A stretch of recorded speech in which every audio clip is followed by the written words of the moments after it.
മോനെ കുറവുണ്ടാ എന്ത് producer Ashraf അമറക്കടം തോണിയുടെ second എന്നൊക്കെ പറഞ്ഞിട്ട് വരുന്നുണ്ടായിരുന്നു. അപ്പൊ നമുക്ക് ആഗ്രഹമുള്ളതാണ്. മല്ലിക ചേച്ചി തന്നെ ഒരു പ്രാവശ്യം എന്നെ അടുത്ത് വിളിച്ചിട്ട് പറഞ്ഞു, മോനെ നമുക്ക് ഒന്ന് ആലോചിച്ചാലോ. അപ്പൊ ചേച്ചി ആലോചിച്ചു കഴിഞ്ഞാൽ പെട്ടെന്ന് നടക്കും. രാജുവിന്റെ ഡേറ്റും കാര്യങ്ങളൊക്കെ ഭയങ്കര ഇമോഷണലി വർക്ക് ചെയ്തുകൊണ്ടിരിക്കുമ്പോഴത്തേക്കും ചെന്ന് അങ്ങ് എൻഡിലെത്തുമ്പോൾ ഫോക്കസ് ഔട്ട് ആകുന്ന ഒരു പരിപാടി ഉണ്ടെങ്കിൽ തകർന്നു പോകും നമ്മൾ. തകർന്നു പോകണമല്ല, വേറൊരു സുഹൃത്തിനെ ഞാൻ കാണാറുണ്ട്. പുള്ളിയുടെ തുടക്കമല്ല, പുള്ളി ആരാണോ, വീട്ടിലുള്ളവരാണോ, മാമനാണോ, മച്ചാനാണോ ഒന്നും നോക്കൂല. അല്ല, കൗണ്ടർ വന്നാൽ പറയും. നമുക്ക് അത് പറഞ്ഞില്ലെങ്കിൽ അതിനൊരു സുഖം ഉണ്ടാവില്ല. അവനാണ് ഈ സ്ക്രിപ്റ്റ് ആയിട്ട് എൻ്റെ അടുത്ത് വന്നത്. എൻ്റെ അടുത്ത് പറഞ്ഞ് ഇങ്ങനെ ഇവനെ കൂട്ടിയിട്ട് വന്നത്. അവൻ വന്നിട്ട് എനിക്ക് വേറെ ആരെങ്കിലും വെച്ചിട്ട് ഹീറോ ആക്കാൻ പറ്റില്ലല്ലോ. അയ്യോ, നാദർശക്കാട് കൂടെ ഷോയ്ക്ക് പോകാനായിട്ട് നല്ല രസമുണ്ട്, ചിരിച്ചിരിച്ച് ചാവും. അപ്പൊ വൈഫ് എൻ്റെ അടുത്ത്, നിങ്ങൾ തമാശയൊക്കെ പറയാറുണ്ടോ? വലിയ തമാശക്കാരനാണല്ലേ. ജാഫറിനെ എല്ലാവരും തള്ളി ജാഫറിനെ ഒതുക്കി മാറ്റിയിട്ടേക്കായിരുന്നു. അപ്പോൾ കലാഭമണിയുടെ എന്തോ വിഷയം വന്നപ്പോൾ എനിക്കറിയാം മണിയുടെ അടുത്ത് ഞങ്ങളുടെയൊക്കെ സൗഹൃദങ്ങൾ ജാഫർ ഒരിക്കലും അങ്ങനെ ചെയ്യില്ലെന്ന് എനിക്കറിയാം. പുള്ളി പക്ഷേ സീരിയസ് മുഖമാണെങ്കിൽ ഇവിടെ വന്നിരുന്നപ്പോ തൊട്ട് കുറച്ച് കോമഡി തന്നെയാണ് അടിച്ചോണ്ടിരിക്കുന്നത്. അത് ലേഡീസിന്റെ അടുത്ത് മാത്രമേ ഉള്ളൂ. നാരായണക്കുട്ടി ചേട്ടൻ എൻ്റെ അടുത്ത് വെച്ച്, എടാ നീ എന്നെ റെക്കമെൻഡ് ചെയ്യുന്നു പറഞ്ഞു. ഞാൻ പറഞ്ഞു ഞാൻ ചെയ്ത് ശരിയാവില്ല. താങ്ക്സ് എടാ ഞാൻ പറഞ്ഞു, അതിൻ്റെ അല്ല, അത് പിച്ചക്കാരൻ്റെ വേഷമാണ്, അത് മാച്ച് ആവണ്ടേ. Yes, Oxygen year end sale. Home അപ്ലയൻസസിനും ഡിജിറ്റൽ ഗാഡ്ജറ്റ്സിനും ഈ വർഷത്തെ ഏറ്റവും വലിയ ഓഫറുമായി ഓക്സിജൻ ഇയർ എൻഡ് സെയിൽ ആരംഭിച്ചിരിക്കുന്നു. Say yes to EMIs, exchanges and more only at Oxygen, the digital expert. Oxygen, the digital expert. ഹലോ, നമസ്കാരം, welcome to movie world media. ഞാൻ ചൈതന്യാണ്. എൻ്റെ കൂടെ ഇന്ന് ഉള്ളത് ടീം മാജിക് മഷ്റൂംസ് ആണ്. വെൽക്കം. നമസ്കാരം. വിശപ്പ് സഹിക്കാല്ലേ നമുക്ക് നട്ടുച്ചയ്ക്ക്? എനിക്ക് ഇക്കാടെ മുഖത്തോട്ട് നോക്കുമ്പോഴത്തേക്ക് ഭയങ്കര ഒരു ക്ഷീണം തോന്നുന്നുണ്ട്, ടെൻഷൻ തോന്നുന്നുണ്ട്, ഭയങ്കര ടെൻഷനാണോ? ഇതിന്റെ പ്രൊമോഷൻ ഇങ്ങനെ ഇരുന്ന് ചോദ്യങ്ങൾ നേരിട്ടുകൊണ്ടിരിക്കുകയല്ലേ, അപ്പൊ അതിന്റെ ക്ഷീണം ഉണ്ടാവും. ചോദ്യങ്ങൾ കഠിനമാണോ? അങ്ങനെയല്ല, ഉത്തരങ്ങൾ അത്രയും കുറച്ച് നമുക്ക് നമ്മുടെ മുഖത്ത് ടെൻഷൻ ഉണ്ടെങ്കിൽ നിങ്ങൾ അത്ര കഠിനമായിട്ടുള്ള ചോദ്യങ്ങൾ ചോദിക്കില്ല വിചാരിച്ചിട്ടാണ്. സൈക്കോളജിക്കൽ മൂവ് ആക്ടിങ് ആണത്. അതെ അല്ലേ? ടയർഡാണെന്ന് ആക്ട് ചെയ്താണ്. എന്നാലും വിട്ടില്ല ഞങ്ങൾ. കിട്ടിയല്ലേ ചേട്ടാ? ഇപ്പം കുറച്ച് നാളത്തെ ഗ്യാപ്പിന് ശേഷം ഒരു ഡയറക്ടോറിയൽ മൂവി വരുന്നതാണ്. എന്താണ് ഇപ്പൊ തോന്നുന്നത്? കാരണം മലയാള സിനിമ ഭയങ്കരമായി ചേഞ്ച് ആയി നിൽക്കുന്ന ടൈമാണ്. അപ്പൊ എന്താ ഒരു ചലഞ്ച് എന്നുള്ള രീതിയിൽ മനസ്സിലൊന്നും ഫീൽ? ഈ സമയത്താണ് അങ്ങനെ ഇപ്പൊ വേറൊരു പടത്തിന്റെ പിന്നിലായിരുന്നു. അതിനിടയിൽ യാദൃശികമായിട്ട് കഥ കേൾക്കുകയും ഈ സിനിമ സംഭവിക്കുകയും ചെയ്തതാണ്.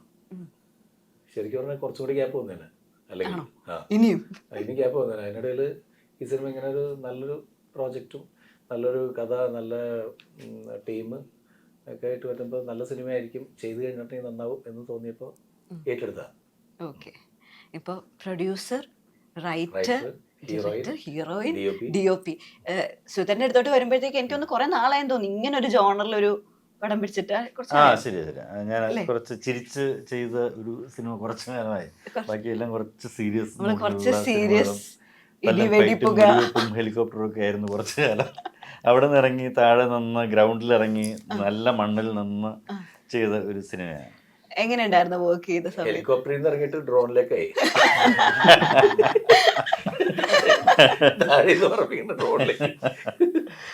അല്ല, ഇറ്റ് വാസ് ഫൺ. നമ്മൾ വായിക്കുമ്പോഴും ഇപ്പോൾ നമ്മൾ നാശമൊക്കെ വിളിക്കുമ്പോൾ നമുക്കറിയാം അതിനകത്ത് പോയി കഴിഞ്ഞാൽ ഡെഫിനറ്റ്ലി ഇപ്പോൾ സിനിമ സീരിയസ് ആണെങ്കിൽ പോലും നമുക്ക് ചിരിച്ചുകൊണ്ട് കുറേയധികം ഹ്യൂമർ, കുറേയധികം കോമഡി, മറ്റു കാര്യങ്ങളൊക്കെ സംഭവിച്ചിട്ട് നമുക്ക് വർക്ക് ചെയ്യാൻ പറ്റുന്ന, മൈൻഡ് നന്നായിട്ട് റിലാക്സ് ചെയ്യാൻ പറ്റുന്ന ഒരു ലൊക്കേഷൻ ആയിരിക്കും ഡെഫിനറ്റ്ലി അത്. അപ്പോൾ അതൊരു നല്ല അട്രാക്ഷനാണ്. അങ്ങനെ നമുക്ക് ചിരിച്ചുകൊണ്ട് കുറേ സംഭവിക്കുക എന്നുള്ളത്. പിന്നെ അതിലുപരി സിനിമ വേറൊരു കണ്ടന്റ് പറയുന്നതും കുറച്ചൊരു ഗ്രൗണ്ടഡ് ആയിട്ടുള്ള ആളുകളെ കുറിച്ച് സംസാരിക്കുന്നതും അവരുടെ ഇമോഷനെ കുറിച്ചിട്ടും അവരുടെ ലവും അവരുടെ അങ്ങനെ കുറേ ഫാക്ടേഴ്സ് ഇതിനകത്തുണ്ട്. അപ്പം അത്തരം കാര്യങ്ങൾ ഞാൻ ചെയ്തിട്ട് കുറച്ച് കാലമായി. അപ്പം അതെൻ്റെ ഒരു എക്സൈറ്റ്മെൻ്റ് ആണ്. അപ്പം അതിൻ്റേതായൊരു ചലഞ്ചും അതിനകത്തുണ്ട്. കാര്യം അങ്ങനെ ചെയ്യുമ്പോഴും അതിനകത്തൊരു ക്വാളിറ്റി വേണം, അതിനകത്തൊരു ഇമോഷൻസ് കറക്റ്റായിട്ട് ഫീൽ ചെയ്യണം. അപ്പം അത് ഒരു ചലഞ്ച് ഫാക്ടറാണ്. പക്ഷെ അത് എൻജോയ് ചെയ്താണ് ചെയ്തിരിക്കുന്നത്. സോ അതിനകത്തൊരു ഭയങ്കര സന്തോഷമുണ്ട്. ഒരു സ്ട്രെസ് ബസ്റ്റർ ഫേസ് ആണെന്ന് പറയല്ലേ വേണമെങ്കിൽ അവിടെ നിന്ന്? ഉറപ്പായിട്ടും. പിന്നെ ഓക്കെ, പ്രൊഡ്യൂസർ അഭിനയിച്ചിട്ടുമുണ്ട്. ആ വീഡിയോക്കകത്ത് നമ്മൾ കാണുന്നുണ്ട് എന്റെ കാശ് എന്ന് പറയുന്ന സമയത്ത് എന്തൊരു ഡയലോഗ് ഉണ്ടല്ലോ, കൈ തിരിച്ച് കാശിന്റെ കാര്യം മറക്കരുത്. മറക്കരുത് കേട്ടോ എന്ന് പറയുമ്പോ പ്രൊഡ്യൂസർ അത് മനഃപൂർവ്വം ചെയ്താണ് അവിടെ തന്നെ കൊടുത്തിട്ട്. അത് എങ്ങനെ കറക്റ്റ് അങ്ങനെ തന്നെ ഒരു ഡയലോഗ് നമുക്ക് അതിനായിട്ട് വന്നതാണോ അതോ അതിന് മുമ്പ് ഒരു ടീസർ ഇറങ്ങി. അപ്പോഴേക്കും ജാഫർ ചോദിക്കുന്നുണ്ട്, മോനെ കുറവുണ്ടാ? അപ്പൊ മറ്റേ വിഷ്ണു എന്ത് കഴപ്പ്, പ്രൊഡ്യൂസർ അഷ്റഫ് അവിടെ എഴുതി കാണിച്ചു. അവിടെ അതൊക്കെ മനഃപൂർവ്വം വരുന്ന കുറച്ച് രണ്ടും എക്സാക്ട്ലി നല്ല പ്ലേസ് ആണ്. ഈ സിനിമ ചെയ്യാനുള്ളൊരു ഇതുണ്ടോ എന്ന് ചോദിക്കുന്നതും ഈ സിനിമയുടെ കഴപ്പ് നിന്നില്ലേ എന്നുള്ളതാണ് അവിടെ എഴുതി കാണിച്ചത്. അത് പുള്ളിയൊക്കെ അറിഞ്ഞുകൊണ്ട് ചെയ്യുന്നതാണ് നമുക്ക് എതിരായി. ഇതിനകത്ത് തന്നെ ഒരു വർക്ക് നടക്കുന്നുണ്ട്. ഒരു നമുക്കിട്ടുള്ള ഒരു പണിയാണോ ഇത്? പണി അത് നന്നായി നടക്കുന്നുണ്ട്. പക്ഷെ ഇതെല്ലാം അതിന്റെ ആരോഗ്യപരമായിട്ടുള്ള ഹ്യൂമറസ് ആയിട്ടുള്ള സിറ്റുവേഷനിലൂടെയാണ് പൊക്കോണ്ടിരിക്കുന്നതെന്നുള്ളൂ. പണി പക്ഷെ പണിയുണ്ട്. ഇപ്പൊ ഒരു കാര്യം മനസ്സിലായില്ലേ, ഞങ്ങള് ഇതങ്ങനെ എല്ലാവരുമായിട്ട് പരസ്പരം ഈ ബഹുമാനവും കാര്യങ്ങളൊക്കെ ഉണ്ട്. പക്ഷെ എന്നാലും അങ്ങോട്ടും ഇങ്ങോട്ടും കേട്ട് കൊന്നും കൊല വിളിച്ചാണ് നമ്മള്. അത് പുള്ളിയുടെ തുടക്കമല്ല. പുള്ളി ആരാണോ, വീട്ടിലുള്ളവരാണോ, മാമനാണോ, മച്ചാനാണോ ഒന്നും നോക്കൂല. അല്ല, കൗണ്ടർ വന്നാ പറയും, അപ്പ കൊടുക്കും. അത് നമുക്ക് അത് പറഞ്ഞില്ലെങ്കിൽ അതിനൊരു സുഖം ഉണ്ടാവില്ല. അതുകൊണ്ട് ചില നഷ്ടങ്ങൾ ഉണ്ടായിട്ടുണ്ട്, ഗുണം ഉണ്ടായിട്ടുണ്ട്. പറഞ്ഞു കഴിയുമ്പോ ഒരു സമാധാനം ഉണ്ടല്ലോ അല്ലേ? ചില നല്ല കൗണ്ടറുകളാണ് ചില സിനിമകൾക്ക് ഭയങ്കര പ്രയോജനം ഉണ്ടാകുന്നത്. അതെ. ഓക്കെ, അല്ലെ ഈ പ്രൊഡ്യൂസർ തന്നെ അഭിനയിക്കുന്ന സമയത്ത് അതിന് ഡയറക്റ്റ് ചെയ്യുന്ന ഒരു സംഭവം എങ്ങനെ ഉണ്ടായി? ഇടയ്ക്കിടയ്ക്ക് പ്രൊഡ്യൂസറാണ് എന്നുള്ളതല്ല. അപ്പൊ നമുക്ക് വേറെ ഗുണമെന്ന് വെച്ചിട്ടുണ്ടെങ്കിൽ പ്രൊഡ്യൂസർ അഭിനയിക്കുന്ന സമയത്ത് പുള്ളി പിണങ്ങി പോകാതിരിക്കേണ്ട ഒരു ബാധ്യത. അതെ, അപ്പൊ നമ്മള് പലപ്പോഴും ഈ പറയുന്ന പോലെ റീടേക്ക് എന്നൊക്കെ പറഞ്ഞ് പോകുമ്പോഴാണ്.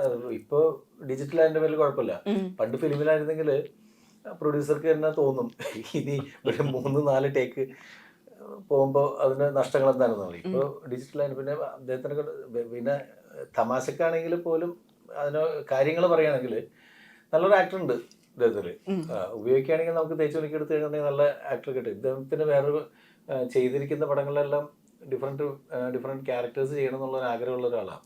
അപ്പോൾ അതിൻ്റെ പേരിൽ ഇതിനകത്ത് ഞങ്ങൾ ഒരു പോലീസ് ഓഫീസറുടെ ക്യാരക്ടർ കൊടുത്തിട്ടുണ്ടായിരുന്നു. അപ്പം എൻ്റെ അടുത്ത് തന്നെ അതല്ല, ഞാൻ ഈ ക്യാരക്ടർ ചെയ്താൽ ഞാൻ പറയും ഇതൊരു ഹ്യൂമറാണ്. അപ്പം എൻ്റെ അടുത്ത് തന്നെ ഞങ്ങൾ ബോസ് എന്ന് വിളിക്കണം. അപ്പം എൻ്റെ അടുത്ത് തന്നെ ബോസ് ഞാൻ ഈ തമാശ ക്യാരക്ടർ ചെയ്തിട്ടില്ല. ഞാൻ നിങ്ങൾ തമാശ ചെയ്ത് കേൾക്കും, ഇത്ര സീരിയസ് പോകാൻ പറ്റും. അപ്പോൾ അല്ല, അത് നിങ്ങളുടെ വെല്ലുവിളിയാണ്. അപ്പോൾ അത് എനിക്കൊരു വലിയ വെല്ലുവിളിയാണ്, കാരണം ഏറ്റെടുത്ത് അങ്ങനെ അതിനൊരു വലിയ പല്ലൊക്കെ വെച്ച് കൊടുത്ത്. പക്ഷെ വർക്കായി ഓക്കെയാണ്. ആ ഹ്യൂമർ ക്യാരക്ടറും അദ്ദേഹത്തിന് ചെയ്യാൻ പറ്റും എന്നുള്ളൊരു സാധനം കിട്ടിയിട്ടുണ്ട്. പുള്ളി പക്ഷേ സീരിയസ് മുഖമാണെങ്കിൽ ഇവിടെ വന്നിരുന്നപ്പോ തൊട്ട് കുറച്ച് കോമഡി തന്നെയാണ് അടിച്ചോണ്ടിരിക്കുന്നത്. അത് ലേഡീസിന്റെ അടുത്ത് മാത്രമേ ഉള്ളൂ. അല്ലല്ലേ? ഞങ്ങളുടെ അടുത്ത് ഭയങ്കര സീരിയസ് ആണ്. ഞങ്ങൾ ആദ്യമായിട്ട് അറിയുന്നത് അദ്ദേഹം ഹ്യൂമർ പറയാറുണ്ടോ. സുജിത്തേട്ടൻ ക്ലാസ് എടുത്ത് കൊടുക്കുന്നുണ്ടായിരുന്നു, കുറച്ച് ചളിയൊക്കെ ആവാം അങ്ങനെ. അങ്ങനെയാണെങ്കിൽ ഏതൊരു സ്ഥലത്ത് നിന്നിപ്പോ ഏതൊരു പ്രോഗ്രാം എൻ്റെ വൈഫ് വന്നിട്ടുണ്ട്. വൈഫ് വന്ന സമയത്ത് അപ്പൊ എൻ്റെ കൂടെ ഉള്ള കുട്ടികൾ പറയും, ഇപ്പൊ നമ്മളെ കൂടെ വന്ന ഹീറോയിൻസ് അവർ ഞങ്ങൾ ഷോ പോകുന്നതല്ലേ, അയ്യോ നാദർഷക്കാട് കൂടെ ഷോയ്ക്ക് പോകാനായിട്ട് നല്ല രസമുണ്ട്, ചിരിച്ചിരിച്ച് ചാവും. അപ്പൊ വൈഫ് എൻ്റെ അടുത്ത് നിങ്ങൾ തമാശയൊക്കെ പറയാറുണ്ടോ? വലിയ തമാശക്കാരനാണല്ലേ? തമാശയൊക്കെ പറയില്ലേ?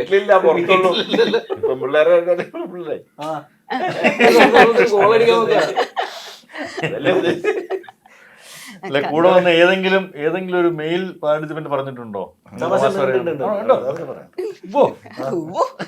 അതെ അതെ, എന്നാ നമുക്ക് ആ സ്ത്രീയിലേക്ക് പോവാം. അക്ഷയ, എങ്ങനെയുണ്ട് ഇവരുടെ കൂടെ ഒക്കെ വർക്ക് ചെയ്തിട്ട്? എല്ലാരും തമാശക്കാരാണോ? നല്ല വൈബുള്ളൊരു സെറ്റ് ആയിരുന്നു. എസ്പെഷ്യലി ഫസ്റ്റ് ഷെഡ്യൂളില് ലൈക്ക് എന്റെ ക്യാരക്ടർ ചെയ്ത പോർഷനില് നമ്മളൊരു വീട്ടിലായിരുന്നു ഷൂട്ട് എടുത്തിട്ടുണ്ടായിരുന്നത്. അപ്പോൾ എനിക്ക് ഏറ്റവും ഇഷ്ടപ്പെട്ട ലൈക് പീരീഡ് ഓഫ് ഷൂട്ട് വന്നിട്ട് ആ വീട്ടിലായിരുന്നു. കാരണം എല്ലാവരും ഒരുമിച്ച് ഇരുന്ന ഒരു സ്പേസ് ആയിരുന്നു അത്.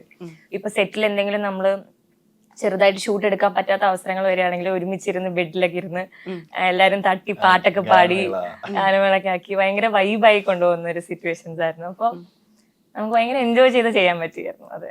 ഓക്കെ, ആകാശിന്റെ ആദ്യത്തെ മൂവി ആയിരുന്നു അല്ലേ? എന്താണ് ശരിക്കും മാജിക് മഷ്റൂം? മാജിക് മഷ്റൂം കുറച്ച് പരിപാടിയാണ്, അത് ഫൺ പരിപാടിയാണ്. അതിൽ കുറച്ച് കാര്യങ്ങളൊക്കെ പറയാൻ ശ്രമിച്ചിട്ടുണ്ട്.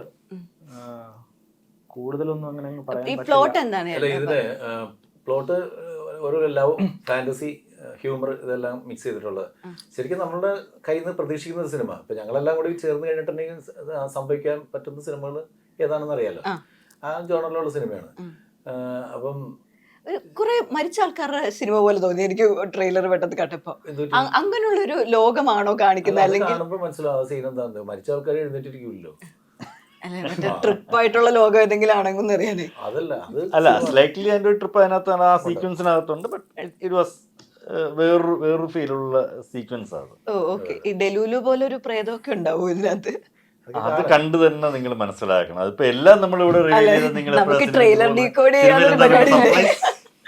പിന്നെ ഞാൻ ഇപ്പൊ ആകാശക്കാരൻ്റെ അടുത്തിരിക്കുന്ന സമയത്ത് എനിക്ക് അറിയാവുന്നത് പണ്ട് ഈ വിഷ്ണുവും ബിബിനും എഴുത്തുകാരായിട്ട് വരുന്ന സമയത്ത് അവര് സിനിമയുടെ പ്രൊമോഷനും കാര്യങ്ങളൊക്കെ ഇപ്പൊ നമ്മളുടെ ഇന്റർവ്യൂസും കാര്യങ്ങളൊക്കെ വരുന്ന സമയത്ത് എല്ലാവരും ഈ നമ്മളുടെ കൂടെ തന്നെ, കാരണം നമുക്കറിയാം, ഞാൻ വന്ന വഴി എനിക്കറിയാവുന്നതാണ്.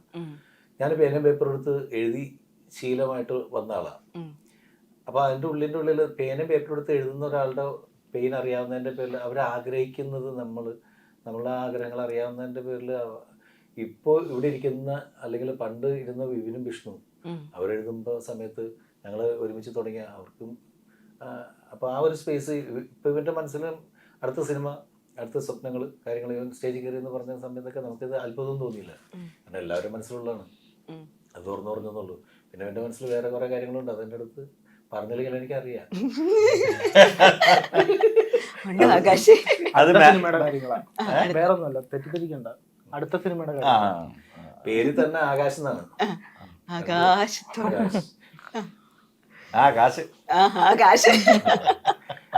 അത് പ്രൊഡ്യൂസർ ആകാശത്തോളം. നമുക്ക് അങ്ങനെ ബി പോസിറ്റീവ്. അല്ല ഇതിനകത്തൊരു ക്യാരക്ടറിന് പേരിട്ടുന്നേ ആകാശ് എന്ന് പറഞ്ഞിട്ട്.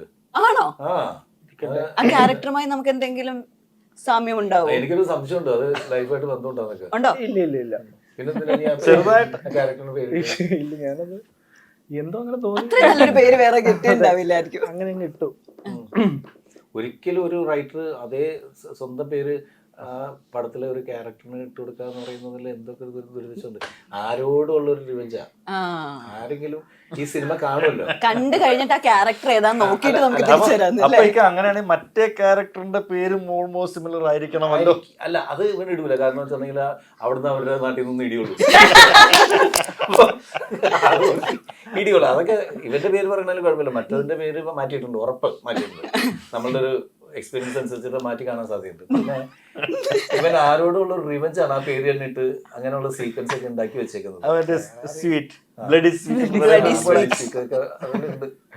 ഇല്ല, പടത്തിലെ എനിക്ക് ഫേവറേറ്റ് ആയിട്ടുള്ള ഒരു കഥാപാത്രമാണ് ഞാൻ പേരിട്ടത്. അങ്ങനെ ഇട്ടതേ ഉള്ളൂ. പടറങ്ങട്ടെ നോക്കാന്നല്ലേ. ഇനി ഈ ട്രെയിലറിന്റെ അവസാനമാണെങ്കിൽ ഇപ്പൊ വളരെ ട്രെൻഡിങ് ആയിട്ട് നിൽക്കുന്ന ഒരിക്കൽ എന്താ ജോമോ എന്നുള്ളൊരു സാധനം വന്നിട്ടുണ്ട്. നമ്മുടെ അത് പെട്ടെന്ന് ഇതിപ്പോ ഹിറ്റായി നിൽക്കുമ്പോ നമ്മുടെ പടത്തിന് ഗുണകരമാകും എന്ന് വിചാരിച്ചു. ജോണറില് ഇപ്പൊ നമുക്ക് ഉപയോഗിക്കാന്നാണ്, കുറച്ച് കഴിഞ്ഞിട്ട് ഉപയോഗിക്കാൻ പറ്റില്ല. അത് ആ സമയത്ത് സ്പോണ്ടേനിയസ് ആയിട്ട് വിഷ്ണു ആണ് അങ്ങനെ ഒരു സാധനം നമ്മളുടെ സീനായിട്ട് ആപ്റ്റാണ്, അല്ലാണ്ട് ഏച്ച് കിട്ടല്ല. നമ്മളുടെ ഇപ്പൊ ആ ഒഴിക്കൊഴിക്കെന്ന് പറയുന്ന ആ വിഷ്വല് നമ്മള് നേരത്തെ ഷൂട്ട് ചെയ്തേക്കുന്ന സാധനമാണ്. അത് ട്രെയിലറിൽ വരുമ്പോ അതിന് ഉപയോഗിക്കാൻ പറ്റുന്ന ഒരു ഇപ്പോഴത്തെ ഒരു ട്രെൻഡ് സാധനം ഇപ്പൊ ഉപയോഗിക്കാം. ഒരാഴ്ച കഴിഞ്ഞാൽ ചിലപ്പോ നമുക്കത് പറ്റില്ല, അടുത്ത സിനിമയ്ക്ക് പറ്റില്ല. ഒന്നും പറ്റില്ല. അപ്പൊ കയറ്റി വിട്ടത്തുള്ളൂ. അല്ലാണ്ട് വേറെ ആ ഒരു പാറ്റേണില് എന്താ പറയുക, ജനങ്ങൾ കേട്ട് പരിചയമുള്ള തമാശകള് കാര്യങ്ങള് ഇതിനകത്ത് കുത്തി കയറ്റിയേക്കുന്നില്ല. ട്രെയിലറിൽ ആ സമയത്ത് കുത്തി കയറ്റിയെന്ന് മാത്രമേ ഉള്ളൂ. അത് എല്ലാരും കമന്റ് സെക്ഷനിലൊക്കെ ചില ആൾക്കാർ പറയുന്നുണ്ട്, എന്താ ഒരു കൊളാബറേഷൻ, അതങ്ങ് സെറ്റ് സിങ്ക് ആയി എന്നുള്ളത്. അല്ല, നിങ്ങൾ അത് കേട്ടിട്ട് ചിരിച്ചില്ലേ? അതേ നമുക്ക് ഉദ്ദേശമുള്ളൂ, അത്രേ ഉണ്ടായുള്ളൂ. അല്ലാതെ അപ്പൊ നമുക്ക് അതുമായി എന്തെങ്കിലും ബന്ധമൊക്കെ ആലോചിക്കാൻ പറ്റുമോ? ഒന്നുമില്ല. ഇല്ല, ഒരു ബന്ധമില്ല, ഒരു ബന്ധവും വരില്ല. ഓക്കെ, ഇപ്പം വിഷ്ണു ചേട്ടനുമായിട്ട് ഒരു പടം ചെയ്ത് അത് എല്ലാവരും ഇപ്പോഴും ഭയങ്കര റിപ്പീറ്റ് വാച്ച് ചെയ്യുന്ന സിനിമകള്, സത്യം പറഞ്ഞാൽ ഇപ്പോഴും നേരത്തെ പണ്ടത്തെ സിനിമകളാണ് ഇപ്പോഴും ആൾക്കാർ കണ്ടുകൊണ്ടിരിക്കുന്നത്. അതിന്റെ കൂട്ടത്തില് റിപ്പീറ്റ് വാച്ച് അത്രയും ക്വാളിറ്റി ഉള്ള ഒരു പടമാണ് ഈ കട്ടപ്പനയിലെ ഋത്തിക് റോഷൻ എന്ന് പറയുന്നത്. അപ്പം ഈ ഒരു കോംബോ തന്നെ റിപ്പീറ്റ് ചെയ്യണം എന്ന് നേരത്തെ പ്ലാൻ ഉണ്ടായിരുന്നു, അത് അങ്ങനെ വന്നില്ല. ഇത് അവനാണ് ഈ സ്ക്രിപ്റ്റ് ആയിട്ട് എൻ്റെ അടുത്ത് വന്നത്. എൻ്റെ അടുത്ത് പറഞ്ഞ ഇങ്ങനെ ഇവനെ കൂട്ടിട്ട് വന്നത്. അവൻ വന്നിട്ട് എനിക്ക് വേറെ ആരെങ്കിലും വെച്ചിട്ട് ഹീറോ ആക്കാൻ പറ്റൂലല്ലോ. പുള്ളി കൊണ്ടുവന്ന സാധനമാണ്. അത് ശരിയാണ് പ്രവണതല്ലോ. പിന്നെ അത് മാത്രമല്ല, അവൻ ഉഗ്രൻ ആക്ടറാ. അപ്പൊ അവനത് ചെയ്യാൻ പറ്റുന്ന ഇതിൻ്റെ അകത്ത് വളരെ മനോഹരമായിട്ട് ചെയ്തിട്ടുണ്ട്. ഞാൻ അത് കഴിഞ്ഞ ദിവസം നമ്മുടെ ഫൈനൽ ഇതൊക്കെ കണ്ടു കഴിഞ്ഞപ്പോൾ ഞാൻ അവനെ കെട്ടിപ്പിടിച്ചിട്ട്, കാരണം നമുക്കറിയാം ചെയ്യുമെന്ന് പറയുന്നത്, എന്നാലും ഫൈനൽ ഔട്ട്പുട്ട് കണ്ടപ്പോൾ ചില ഏരിയയിലൊക്കെ ഇവൻ്റെ ഒരു സൈലൻസ്, അവൻ്റെ കണ്ണുകളിൽ പറയുന്ന അല്ലെങ്കിൽ വളരെ മൈന്യൂട്ടായിട്ട് അതിനകത്ത് ചില ഒരു സാധനമൊക്കെ ഉണ്ട്. ഒരു ഗ്രൂപ്പിൻ്റെ അകത്ത് നിന്നിട്ട് ഒരാളുടെ അടുത്ത് പറയരുതെന്ന് കാണിക്കുന്ന ഒരു ചെറിയ മൈന്യൂട്ട് എക്സ്പ്രഷൻ, അത് കണ്ണിൽ മിന്നായ പോലെ വന്നു പോകുന്ന സാധനമാണ്. അതൊക്കെ ഒരിത്തിരി ഓവറായി കഴിഞ്ഞിട്ടുണ്ടെങ്കിൽ അളവ് കൂടുതലും, കുറഞ്ഞു കഴിഞ്ഞാൽ രജിസ്റ്റർ ആകാതെ പോകുന്നു. പക്ഷെ അതൊക്കെ ഭയങ്കര മീറ്റർ, അതൊക്കെ ഒരു പെർഫെക്റ്റ് ആക്ടർക്ക് കിട്ടുന്ന കഴിവുകളാണ്. അതൊക്കെ അങ്ങനെ അത് മാത്രം. അതിനകത്ത് ഏറ്റവും ലാസ്റ്റ് ഒരു ഡ്രാമയുടെ വേഷത്തിൽ വന്നിട്ട് ആക്ച്വലി ഒരു കാര്യം ചോദിക്കുമ്പോൾ പെട്ടെന്ന് അതിന്റെ റിയാക്ഷൻ ഉണ്ട്. ഭയങ്കര ഇഷ്ടപ്പെട്ട ഒരു റിയാക്ഷൻ. അതൊന്ന് പറയുന്ന എന്ന് പറഞ്ഞൊരു പരിപാടി, അത് ഭയങ്കര ചെറിയ മൈന്യൂട്ട് പരിപാടി, പക്ഷെ ഭയങ്കര രസമാണ്. അതൊക്കെ സിംഗിൾ ടേക്കിൽ വന്നു പോകുന്നതാണ്. പിന്നെ അത് നമ്മൾ റീടേക്കുന്ന ചില കാര്യങ്ങളുണ്ടല്ലോ, ചില കാര്യങ്ങൾ ടെക്നിക്കൽ ഉക്കരനായിട്ട് ആർട്ടിസ്റ്റ് പെർഫോം ചെയ്ത് കഴിയുമ്പോൾ അതിനകത്ത് ചിലപ്പോൾ ഒരു ലൈറ്റ് ബ്ലിങ്ക് ചെയ്ത് ഒരു ഫ്ലിക്കറിങ് വന്ന് പോയിട്ടുണ്ടാവും. പക്ഷെ അതിനെ ഇനി റീടേക്ക് എടുത്ത് കഴിഞ്ഞിട്ടുണ്ടെങ്കിൽ ചിലപ്പോൾ നമുക്ക് കിട്ടില്ല. അങ്ങനെയൊക്കെ സങ്കടം വന്നിട്ടുണ്ടോ എപ്പോഴും നിങ്ങളൊരു എക്സ്പീരിയൻസ്? ഇതിലില്ല, അല്ല ഞാൻ പറഞ്ഞ ലൈഫില് സങ്കടമേ ഉണ്ടായില്ല. അല്ല ഞാൻ പറഞ്ഞ സാധാരണ രീതിയിൽ അങ്ങനെ അല്ല, നമുക്ക് അങ്ങനെയുണ്ട്.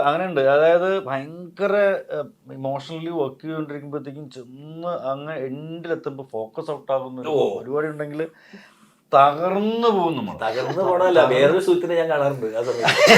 അല്ല, അത് നമുക്ക് വേണ്ടത് അത് എന്നിൽ നിന്ന് മാത്രം വരുന്നതല്ല, മറ്റു പലരും സപ്രസ് ചെയ്യുമായിരിക്കും. പക്ഷെ ഞാനത് റിയാക്ട് ചെയ്യുന്ന പറഞ്ഞാൽ നമുക്ക് ഒരു ആർട്ടിസ്റ്റിന്റെ നമുക്ക് കിട്ടുന്നൊരു ആ മൊമെന്റ് അവർ ചിലപ്പോൾ അത് റിക്രിയേറ്റ് ചെയ്യാൻ പറ്റില്ല പിന്നീട്. അത്ര അകത്തൊരു ബാധ കയറിയിട്ടായിരിക്കുമല്ലോ എല്ലാവരും പെർഫോം ചെയ്യുന്നത്. ആ പെർഫോമൻസ് ചിലപ്പോൾ പിന്നീട് ഒരു സാധനത്തിൽ നമുക്ക് അതേ ഇതിൽ കിട്ടില്ല. അപ്പോൾ നമ്മളെല്ലാവരും നമുക്ക് എന്തിനാണ് ആൾക്കാർ ഇത്ര എമൗണ്ട് ആണ് നിങ്ങൾക്ക് തരുന്ന പൈസ കൊടുത്തിട്ട് കൊണ്ടുവരുന്നത്? ഇത് പെർഫെക്ഷന് വേണ്ടിയിട്ടില്ല, അല്ലെങ്കിൽ അവരുടെ ജോലി ചെയ്യാനല്ലേ. അപ്പോൾ അവർ ആ ജോലി ചെയ്യണം അല്ലേ? അപ്പോൾ അത് ചെയ്യാണ്ടാകുമ്പോഴാണ് നമുക്ക് ബുദ്ധിമുട്ടുണ്ടാകുന്നത്. അപ്പോൾ നമ്മൾ ആ ക്യാരക്ടറിന്റെ ബാധ കയറിയേക്കുന്ന സാധനം അവിടുന്ന് ഫോക്കസ് ഔട്ട് ആയി കഴിഞ്ഞാൽ ആ ബാധ ഇപ്പുറത്തേക്ക് കയറും, ഒരു സെക്കൻഡ് ബാധ എന്തൊക്കെയാണ്. അല്ല, അത് പക്ഷെ നമ്മൾ അവരെ ആ ചെയ്യുന്ന ആൾക്കാരെ നമ്മൾ റെസ്പെക്ട് ചെയ്യുക എന്നുള്ളത് നമ്മുടെ ഒരു കഴിവാണ്, നമ്മൾ വേണ്ടത്. അപ്പം ഞാൻ കുറച്ച് അങ്ങോട്ടും ഇങ്ങോട്ടും പാൻ ചെയ്ത് എൻ്റെ പാനിങ് തെറ്റിപ്പോയാൽ കൂടി അത് എന്നെ ബാധിക്കുന്ന, അല്ലെങ്കിൽ ആ ആക്ടറിനെ ബാധിക്കുന്ന ഒരു പരിപാടിയില്ല. ഈ സിദ്ദിഖ മറ്റേ കട്ടപ്പന പ്രൊഫഷനിൽ വന്നിട്ട് വിഷ്ണുവിന്റെ അടുത്ത് പറയുന്ന ഒരു സാധനം, വിഷ്ണുവിനെ എടുത്തിട്ട് തല്ലുന്ന സാധനമുണ്ട്. തല്ലി നിൽക്കുന്ന അത് ഷൂട്ട് ചെയ്യുന്നതിന് മുമ്പ് എൻ്റെ അടുത്ത് പറഞ്ഞു, എടാ ഇത് റീടേക്ക് പോയിരുന്നിട്ടാ. ഞാൻ പറഞ്ഞു നമ്മൾക്ക് സിംഗിൾ ക്യാമറ ഉള്ളൂ, അതൊന്നും എനിക്കറിയാൻ പാടില്ല, അത് എന്നെ സംബന്ധിച്ചിട്ടുള്ള കാര്യമല്ല. നിനക്ക് വേണമെങ്കിൽ നാളത്തേക്ക് വേണമെങ്കിൽ മാറ്റി വെക്കാം, പക്ഷെ ഞാൻ ഒറ്റ പ്രാവശ്യം ചെയ്യുള്ളൂ. അത് സത്യമാണ്. കാരണം പിന്നെ വന്നത് എന്താണെന്ന് പറയാൻ പറ്റില്ല. അങ്ങനെ പിറ്റേ ദിവസത്തേക്ക് നമ്മൾ മാറ്റി വെച്ചിട്ട് വേറെ ക്യാമറയൊക്കെ കൊണ്ടുവന്നിട്ട് 2-3 ആംഗിൾ വെച്ചിട്ട് തന്നെയാണ് ഷൂട്ട് ചെയ്തത്. സിംഗിൾ ടേക്കിൽ അന്നത്തേല് അല്ലാണ്ട് അത് ആർട്ടിസ്റ്റിനെ നമ്മൾ ആ പെർഫോം ചെയ്യുന്ന സാധനം പിന്നെ റിപ്പീറ്റ് ചെയ്യുന്ന പറഞ്ഞാൽ നടക്കൂല. അത് കയറുന്നൊരു എനിക്ക് ഉറപ്പാണ്. അതിനകത്തൊരു സാധനം കയറും. നമുക്ക് ഒരു ആക്ടർ എന്നുള്ള നിലയ്ക്ക് ചില സമയത്ത് നിൽക്കുമ്പോഴേ ഫ്രണ്ടിലുള്ള എല്ലാം ബ്ലേഡ് ആയിരിക്കും. നമുക്ക് ഒരു തൊട്ടടുത്ത് നിൽക്കുന്ന ഒരാളെ നമുക്ക് കാണാൻ പറ്റില്ല, ആ ക്യാരക്ടർ മാത്രമായിരിക്കും. അപ്പം അത്രയും സ്ട്രെസ്ഡ് ഔട്ടാണ് അവർ ആ സമയത്ത്. അതിനെ നമ്മൾ ബഹുമാനിക്കണം, അതിനെ നമ്മൾ റെസ്പെക്ട് ചെയ്യണം, അത് 100% റെസ്പെക്ട് ചെയ്യണം ആ പർട്ടിക്കുലർ മൊമെൻറ്റിനെ. അപ്പം അത് ബുദ്ധിമുട്ടാകുമ്പോഴാണ് നമ്മൾ വേസ്റ്റ് ഔട്ട് ആകുന്നത്. അത് നമുക്ക് ഈ തെറ്റ് ചെയ്യുന്ന ആൾക്കാരുടെ നമുക്ക് പേഴ്സണൽ ഗ്രഡ്ജസ് ഒന്നും എന്തായാലും ഉണ്ടാവില്ല. അല്ല, അത് ശരിയാണ്. ഇപ്പോൾ എന്താണ് ഏതൊരു പടത്തിൽ തിലകചേട്ടൻ പറഞ്ഞില്ലേ, മറ്റേ പൊന്നമ്മ ചേച്ചി കവിർ പൊന്നമ്മ ചേച്ചി മരിച്ചെടുക്കുന്ന സീനിൽ തിലകചേട്ടൻ വന്നിട്ട് പെർഫോം ചെയ്യണമെന്ന് പറഞ്ഞു. അതിലേട്ട് പറഞ്ഞ് എന്താ ചെയ്യണമെന്ന് വെച്ചപ്പോൾ അതൊന്നും എനിക്കറിയാൻ പാടില്ല, ഞാൻ എന്തോ ഞാൻ ചെയ്യും. അത് എങ്ങനെ നിങ്ങൾ ഷൂട്ട് ചെയ്യുന്നു എനിക്കറിയില്ല, ഞാൻ എന്തെങ്കിലും ചെയ്യും. അതാണ് കറക്റ്റ്. അല്ല ഇതിനകത്തും അങ്ങനെ കുറച്ച് എനിക്ക് തോന്നുന്നു അക്ഷയ്ക്കൊക്കെ അത് കുറച്ചുകൂടി പറയാൻ പറ്റും. നല്ല രസമുള്ള മൊമെന്റ്സ് ഉണ്ടായിരുന്നു. ഭാഗ്യത്തിന് അങ്ങനെ ബേഴ്സോടി വന്നില്ല ഇതിനകത്ത് അധികം അത്തരം പെർഫോമൻസുകളുമാകാൻ. പക്ഷേ അക്ഷയൊക്കെ വളരെ നന്നായിട്ട് ആ സാധനങ്ങൾ ഹാൻഡിൽ ചെയ്തിരുന്നു. ഈവൻ വിഷ്ണു ആണെങ്കിലും മറ്റ് ആർട്ടിസ്റ്റുകളാണെങ്കിലും ഒക്കെ. പിന്നെ ഇമോഷണലി ഉള്ളൊരു ഏരിയ അവർ ചെയ്തിരുന്നത് എനിക്ക് തോന്നുന്നു അക്ഷയും വിഷ്ണുവും അമ്മ ആയിട്ട് അഭിനയിച്ച ഒരു ഇപ്പൊ ചില സാധനങ്ങൾ ചെയ്യുന്ന സമയത്ത് ശ്രീധരൻ അത് ഭയങ്കര കോംപ്ലിമെന്റ് ചെയ്യും. നമ്മളിത് ചെയ്യാൻ പോവാണെന്ന് ചിലപ്പോ ഒരു ഇൻസ്റ്റിങ് കിട്ടും ശ്രീധരന് മുന്നേ. അപ്പൊ പിന്നിലേക്ക് എന്ന് പറഞ്ഞ് പെട്ടെന്ന് ആ പരിപാടി നമ്മുടെ ആ മൊമെന്റ് ക്യാപ്ചർ ചെയ്യാൻ വേണ്ടിയിട്ട് ഭയങ്കരമായിട്ട് ആൾക്ക് അറിയാം ഇതിപ്പോ വരും, അത് ക്യാപ്ചർ ചെയ്യാൻ വേണ്ടി അത്രയും എഫേർട്ട് ഇടാറുണ്ട്. ഓക്കെ. ഇപ്പം റീൽസ് അല്ലെങ്കിൽ ബിഗ് ബോസ് അതൊക്കെ കഴിഞ്ഞിട്ട് നമുക്ക് മലയാളിക്ക് ഒരു നായികൻ, ഒരു പുതിയ നായികനെ കിട്ടാണ്. മാനിഫെസ്റ്റ് ചെയ്ത മൊമെന്റ് ഒക്കെ ആയിരിക്കില്ലേ? അപ്പം എങ്ങനെയുണ്ട് ഇപ്പൊ ഇതിന്റെ പ്രൊമോഷൻ കാര്യങ്ങളൊക്കെ ആയിട്ട് ഇങ്ങനെ പോകുമ്പോൾ? മാനിഫെസ്റ്റ് എന്നുള്ള വാക്ക് പറഞ്ഞുകൊണ്ട് ഞാൻ പറയാണ്, ലാസ്റ്റ് ഇയർ ഇത് ചെയ്യുന്ന സമയത്ത് ഞാനിങ്ങനെ നമ്മൾ വിഷൻ ബോർഡൊക്കെ ചെയ്ത് ഫോണിൽ ഒരു വാൾപേപ്പർ വെച്ചിട്ടുണ്ടായിരുന്നു. തിയേറ്ററിൽ എൻ്റെ ഫേസ് വെച്ച് ഞാൻ ഇങ്ങനെ എഡിറ്റ് ചെയ്തൊക്കെ ചെയ്ത് വെച്ചിട്ട് അതിങ്ങനെ നോക്കും, ഡെയിലി ഇങ്ങനെ എടുത്ത് നോക്കും. അപ്പോ ആ സമയത്ത് എങ്ങനെ ഈ വർഷം എന്തായാലും ഒരു പടം ചെയ്യണം, എന്ത് ചെയ്യും ഇങ്ങനെ ആലോചിച്ചോണ്ടിരിക്കുമ്പോ പെട്ടെന്ന് ആകാശിന്റെ കോള് വന്നു. ഇതുപോലെ ഇങ്ങനെ ഒരു പടമുണ്ട്, ഓഡിഷൻ ഉണ്ട്, വരണം എന്ന് പറഞ്ഞിട്ട്. ഇടയ്ക്കിടയ്ക്ക് ആകാശം വിളിക്കുന്ന അതെ വിളിച്ച് ഇത് പറയാറുണ്ട്. അപ്പം ഇങ്ങനെ പറഞ്ഞായിരുന്നു. അപ്പൊ അങ്ങനെ ഞാൻ കൊച്ചിയിലോട്ട് വന്ന സമയത്ത് കുറച്ച് ദിവസം ഉണ്ടായിരുന്നുള്ളൂ ഷൂട്ടിലോട്ട്. സോ അതുകൊണ്ട് പെട്ടെന്ന് തീരുമാനിക്കണം എന്നുള്ളൊരവസ്ഥയായിരുന്നു. ഞാനാണ് ഏറ്റവും ലാസ്റ്റ് ആയിട്ട് കാസ്റ്റ് ആയത്. സോ അവിടെ പോകുന്നു, കഥ ഫുള്ള് ആകാശ് നറേറ്റ് ചെയ്തപ്പോ ഭയങ്കരമായിട്ട് ഞാൻ ചിരിച്ചു, എൻജോയ് ചെയ്തു. എനിക്ക് അപ്പൊ തന്നെ ആ ക്യാരക്ടർ ചെയ്തു. നമ്മൾ എല്ലാ കഥകൾ കേൾക്കുമ്പോഴും ഒരു ക്യാരക്ടറിനോട് നമുക്ക് പ്രത്യേക ഇഷ്ടം തോന്നില്ലേ, ലൈക്ക് ഈ ക്യാരക്ടർ നമുക്ക് ചെയ്യാൻ പറ്റുമായിരുന്നു. പക്ഷെ എനിക്ക് എപ്പോഴും അത് കേൾക്കുമ്പോൾ അങ്ങനത്തെ ക്യാരക്ടർ എനിക്ക് വരാറില്ലായിരുന്നു. പക്ഷെ ഈ കഥ കേട്ടപ്പോൾ ആ ക്യാരക്ടർ എനിക്കായിരുന്നു വന്നിട്ടുണ്ടായിരുന്നത്. സോ ഓഡിഷൻ ചെയ്തു. അതിനുശേഷം ഇവര് ശരിക്കും എക്സ്പെക്ട് ചെയ്തൊരു ഫോമിലായിരുന്നില്ല ആ സമയത്ത്. ഞാൻ സ്ട്രെയിറ്റ് ഹെയർ ആയിരുന്നു, കുറച്ചുകൂടെ മെലിഞ്ഞിട്ടൊക്കെ ആയിരുന്നു. കേൾ ചെയ്തിട്ടുണ്ട്. കേൾ ചെയ്തിട്ടുണ്ട്. സോ അങ്ങനെ പക്ഷെ എന്തോ അവർക്ക് തോന്നി എടുക്കാന്ന്. ഇപ്പൊ ഞാൻ പറ്റ ആകാശ് ആണ് ഓഡീഷന്. ഞാൻ ആകാശിന്റെ കൂടെ ഉള്ള ടീമുണ്ട്, ടീമാണ്. എൻ്റെ കൂടെ ഫസ്റ്റ് ടൈമാണ് ആ ടീം എല്ലാവരോടും വർക്ക് ചെയ്യുന്നത്. ബാക്കി എൻ്റെ സ്ഥിരം അസിസ്റ്റന്റ് ഡയറക്ടേഴ്സ് ഒന്നും ഈ പടത്തില്ല. അപ്പൊ കാരണം വെച്ചിട്ടുണ്ടെങ്കിൽ ഇവരെ ഈ സിനിമയായിട്ട് ഇതിന് 2 വർഷത്തെ അല്ലെങ്കിൽ ഒരു പ്രയത്നമുള്ളതാണ്. അപ്പോൾ അതിൽ നിന്ന് ഒരാളെ നമുക്ക് മാറ്റി കഴിഞ്ഞിട്ടുണ്ടെങ്കിൽ ഞാൻ പറഞ്ഞില്ല എല്ലാത്തിൻ്റെയും പെയിന് നമുക്ക് മനസ്സിലാവുമല്ലോ. ഇതിൽ ആരെയും മാറ്റാനില്ല. ഞാൻ പറഞ്ഞ എല്ലാവരും ഇരുന്നതാണ്, അത് കുഴപ്പമില്ല. പക്ഷേ അപ്പോൾ അങ്ങനെ നിൽക്കുമ്പോൾ മറ്റേ ഓഡിഷൻ ചെയ്തിട്ട് കുറേ കുട്ടികളുടെ എനിക്ക് വീഡിയോയിൽ എനിക്ക് ഇതിൽ അയച്ചു തരും, വാട്സാപ്പിൽ അയച്ചു തരും. ഒറ്റ 2 സീനല്ലടാ സ്ഥിരം ചെയ്യിപ്പിച്ചുകൊണ്ടിരുന്നത്, 2 സീൻ. അതിൻ്റെ പല വേരിയേഷൻസ് അറിയാം. അപ്പോൾ ചെയ്തു. അങ്ങനെ അക്ഷയുടെ ഒരു സംഭവം അയച്ചു തന്നിട്ട് ഞാൻ പറഞ്ഞു, ഞാൻ ആ കുട്ടി പോയെന്ന് വെച്ചു. ഇല്ല എന്ന് പറഞ്ഞു. ഞാൻ പറയാണ്ട് വരാമെന്ന് പറഞ്ഞു. അങ്ങനെ പോയി. ഒരാളെ കണ്ടിട്ടുള്ളൂ. അതായത് നറേറ്റ് ചെയ്ത അതേ ദിവസമാണ് ഞാൻ ഇക്കനെ കാണുന്നതും വിശ്വചേട്ടനെ കാണുന്നതും എല്ലാം ഒരു സ്ട്രെച്ചിലായിരുന്നു തീർന്നത്. അത് കഴിഞ്ഞ ഒരു 2 ദിവസത്തെ തന്നെ എനിക്ക് കോള് വന്നു ഇന്ന്. പിന്നെ ലുക്ക് ടെസ്റ്റിന് പോയി കേൾ ചെയ്തു. ആ സമയത്ത് എനിക്ക് പെട്ടെന്നായിരുന്നല്ലോ ആ ക്യാരക്ടറിലോട്ട് കയറേണ്ട ഒരു 1 വീക്ക് ഗ്യാപ്പ് ഉണ്ടായിരുന്നുള്ളൂ. അപ്പോൾ ലുക്ക് ടെസ്റ്റിന് വന്ന സമയത്ത് തന്നെയാണ് ഈ ക്യാരക്ടർ സ്കെച്ചൊക്കെ ഒരു 6 പേജുള്ള ഒരു ക്യാരക്ടർ സ്കെച്ച് തന്നു. അത് ഭയങ്കര ഹെൽപ്ഫുൾ ആയിരുന്നു. അത് കഴിഞ്ഞു, സ്ക്രിപ്റ്റ് തന്നു, അങ്ങനെ വായിക്കുന്നു. ഒരു 4 ഡേയ്സിൽ ഷൂട്ട്. ഈ പ്രൊഡ്യൂസറെ ഒന്നും ഇതിനൊന്നും എന്താ പറയാ, അല്ല മനസ്സിലാക്കി എടുക്കുന്നതിന് ഒരു വാക്ക് പറയുമല്ലോ. അണ്ടർസ്റ്റാൻഡ്. അല്ല ഞാൻ ഉദ്ദേശിച്ച സാധനത്തിന്റെ വാക്ക് എനിക്ക് പെട്ടെന്ന് കൺവിൻസ്. പ്രൊഡ്യൂസറെ കൺവിൻസ് ചെയ്യാന്നൊരു സംഭവം ഉണ്ടായിരുന്നല്ലോ. പ്രൊഡ്യൂസർക്ക് അങ്ങനെ ഒരു കഥ കൺവിൻസ് ചെയ്യാന്ന്. എനിക്ക് ഇങ്ങനെ വരും മൊബൈൽ ഇതാണെന്ന് പറഞ്ഞിട്ട് അപ്പൊ ഓക്കെ വരും. പിന്നെ ഇത്രയും ലെജൻഡ് ഇവര് തിരഞ്ഞെടുത്ത പിന്നെ എനിക്കതൊരു ഫിൽട്ടർ ചെയ്യാൻ നമുക്ക് ഫ്രീഡം തന്നിട്ടുണ്ടായിരുന്നു. അത് ഫ്രീഡം തന്നിട്ടുണ്ട്. ഇതിന് ആവശ്യമുള്ള കാര്യങ്ങൾ പുള്ളിയുടെ ഭാഗത്തുനിന്ന് പുള്ളി ഒരു കാര്യം നോ പറഞ്ഞിട്ടില്ല. അല്ലെങ്കിൽ നമുക്കൊരു ആന വേണമെന്ന് പറയുമ്പോൾ അവിടെ ആന വേണ്ടിട്ട് ആട് മതി എന്ന് പറയുന്ന അല്ല, ആന വേണമെങ്കിൽ ആന ചോദിക്കുള്ളൂ. പുള്ളിക്ക് നല്ല വിശ്വാസമുണ്ട് എന്നുള്ളതാണ് ഞാൻ ആവശ്യമുള്ളത്. അവിടെ ആനയെ കൊണ്ട് നിർത്തിയാലാണോ നന്നാവുള്ളൂ എന്ന് തോന്നിയാൽ. ഞാൻ പറഞ്ഞില്ല, ആർട്ടിൽ വർക്ക് ചെയ്തിരുന്ന അപ്പൊ കൃത്യമായിട്ട് അറിയാം. ആനക്ക് വരെ അവിടെ ആടിനെ കൊണ്ട് നിർത്തി കാര്യമില്ലെന്നറിയാം. പിന്നെ ഇതിനകത്ത് ജാഫർക്ക് പണ്ടത്തെ ഒരു ഇന്റർവ്യൂവിനകത്ത് പറഞ്ഞിട്ടുണ്ടായിരുന്നു, എനിക്ക് ദൈവതുല്യനാണ് നാദർഷ എന്ന് പറയുന്ന ആള്. പുള്ളി അത് എനിക്ക് കട്ടപ്പന തന്നതിന് ശേഷം എന്റെ ലൈഫിൽ എനിക്ക് തിരിഞ്ഞു നോക്കേണ്ടി വന്നിട്ടില്ല. അങ്ങനെയല്ല, കട്ടപ്പനയിൽ ഇത് അങ്ങനെ പ്രശ്നമൊന്നുമില്ല. ഇതൊരു സുഹൃത്തുക്കളെ സഹായിക്കുക എന്ന് പറയുന്ന കടമ മാത്രമേ ഉള്ളൂ, അല്ലാണ്ട് ദൈവതുല്യം എന്ന് പറയുന്നിട്ടുള്ള കാര്യമൊന്നുമില്ല. പുള്ളിക്ക് പറയുന്നതിന് എന്ന് വെച്ചിട്ടുണ്ടെങ്കിൽ അതിന് ഒരു പരിധി ഉണ്ട്. കാരണം വെച്ചാൽ നമ്മളെ അങ്ങനെ പ്ലേസ് ചെയ്തിട്ട് കാര്യമൊന്നുമില്ല. ഇപ്പൊ ഞാൻ പറയട്ടെ, എനിക്ക് ജാഫറിനൊരു ആവശ്യം വരുന്ന സമയത്ത് എനിക്ക് മനസ്സിലായി ജാഫറിനെ എല്ലാവരും കൂടി തള്ളി ജാഫറിനെ ഒതുക്കി മാറ്റിയിട്ടേക്കായിരുന്നു. അപ്പോൾ കലാഭമണിയുടെ എന്തോ വിഷയം വന്നപ്പോൾ എനിക്കറിയാം മണിയുടെ അടുത്ത് ഞങ്ങളുടെയൊക്കെ സൗഹൃദങ്ങള് ജാഫർ ഒരിക്കലും അങ്ങനെ ചെയ്യില്ലെന്ന് എനിക്കറിയാം. കലാഭമണിയും നമ്മളൊക്കെ തമ്മിലുള്ള ബന്ധങ്ങൾ അറിയാം. കാരണം മണിയുടെ ഏറ്റവും അടുത്ത സുഹൃത്താണ് ഞാൻ. അപ്പൊ എനിക്കറിയാം. അപ്പൊ പക്ഷെ എന്തൊക്കെ ആരോപണത്തില് ജാഫറിനെ സിനിമയിൽ നിന്നല്ല ജാഫറിന് ഒരു ആ സമയത്ത് ഞാൻ പറഞ്ഞ ജാഫറിന്റെ അടുത്ത് ഞാൻ ഷോയ്ക്ക് പോകുന്നുണ്ട്, നീ വരണ്ടെന്ന് വെച്ചു. അപ്പൊ സ്പോൺസറുടെ അടുത്തൊന്നും ഞാൻ പറഞ്ഞിട്ടില്ല. കാരണം ഇവന് വെറുതെ കുറച്ച് പൈസ കൊണ്ടേ കൊടുത്തു കഴിഞ്ഞാൽ ഇവൻ മേടിക്കില്ല, അഭിമാനിയാണ്. ഞാൻ പറഞ്ഞു എടാ ഒരു പ്രോഗ്രാം ബുക്ക് ചെയ്ത് എന്തിടുന്ന അതിന്റെ അഡ്വാൻസ് വാങ്ങിച്ചോളാം. അങ്ങനെ കുറച്ച് കാശ് കൊണ്ടേ കൊടുത്തു. അങ്ങനെയൊക്കെ പിന്നെ എന്റെ കട്ടപ്പന ഇതിപ്പോ വിളിച്ചപ്പോൾ നമ്മുടെ കൂടെ ഉള്ള ആരും പറഞ്ഞില്ല, നോ പറഞ്ഞില്ല. ഞാൻ പറഞ്ഞു ജാഫറിന് ഒരു വേഷം കൊടുക്കണം, എന്തൊക്കെയാണെങ്കിലും ജാഫറിന്റെ ഒരു ചെറിയ വേഷമാണെങ്കിലും പേയ്മെന്റ് കൊടുക്കാൻ വേണ്ടിയിട്ട്, വേറെ ഒന്നുമില്ല, കാശ് കൊടുക്കാൻ വേണ്ടിയിട്ടാണ്. അതൊക്കെ തന്നെയാണ് ഈ പറഞ്ഞത്. അത് പക്ഷെ അതൊരു സുഹൃത്തുക്കളെ പോലെ ഇപ്പൊ എനിക്കൊരു ആവശ്യം വന്നു കഴിഞ്ഞിട്ടുണ്ടെങ്കിൽ ഞാൻ എക്സ്പെക്ട് ചെയ്യും നമ്മളുടെ ഫ്രണ്ട്സ് നമ്മളെ സഹായിക്കുന്നു. ഉറപ്പായിട്ടും. അപ്പൊ നമ്മൾ അങ്ങനെ എക്സ്പെക്ട് ചെയ്യുന്ന സമയത്ത് നമ്മളെ സഹായിക്കുന്നവരാണ് ദൈവതുല്യം എന്ന് നമുക്ക് തോന്നും. അതൊരു ആവശ്യം കണ്ടറിഞ്ഞ് പെരുമാറുക എന്ന് പറയുന്നതാണ്. ഞാൻ പറഞ്ഞില്ല, ഞാൻ അങ്ങനെ ആരെയും സ്ഥിരമായിട്ട് വിളിക്കുന്ന ആളല്ല, ഫോൺ ചെയ്യുന്ന ആളല്ല. ആരെയും സ്ഥിരമായിട്ട് സഹായിക്കത്തില്ല, പക്ഷെ ആവശ്യം അവർക്ക് ആവശ്യമുണ്ടെന്ന് മനസ്സിലാവുന്ന ആവശ്യം വരുന്ന സമയത്ത് ഫസ്റ്റ് കോള് എന്റെ ചെല്ലണം എന്നുള്ളൊരു ആഗ്രഹമുണ്ട് എനിക്ക്.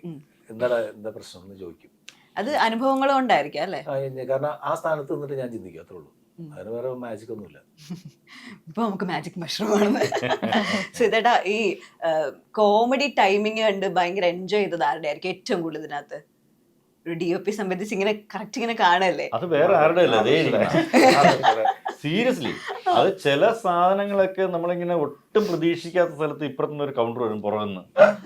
പിന്നെ ഒരു തലതിറഞ്ഞുള്ള ചിരിയും പിടിക്കുകയും ഒക്കെ ആയിട്ട് ഒരു നേരത്തെ പറഞ്ഞില്ലേ, പറയാതിരിക്കാൻ പറ്റില്ല കേക്ക്.